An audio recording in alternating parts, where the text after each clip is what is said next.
আমার গাছে কত সুন্দর লঙ্কা হয়েছে দেখো, পুরো মানে লঙ্কা পেকে আবার লাল লাল হয়ে গেছে।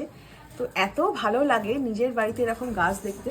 একটা সময় ছিল আমার বাড়িতে বেগুন হয়েছে, টমেটো হয়েছে, সাথে লঙ্কা হয়েছে, সবুজ মানে এরকম বড় গাছ হয়েছিল।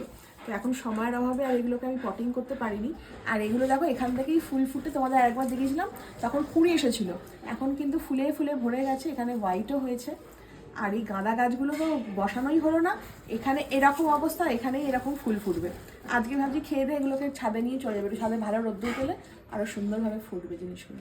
আমাদের একটা খুব ভালো জিনিস আসছে, কিন্তু আস্তে আস্তে আমাদের খেতে বসে যেতে হচ্ছে, কারণ আমাদের একটু বেরোনোর আছে।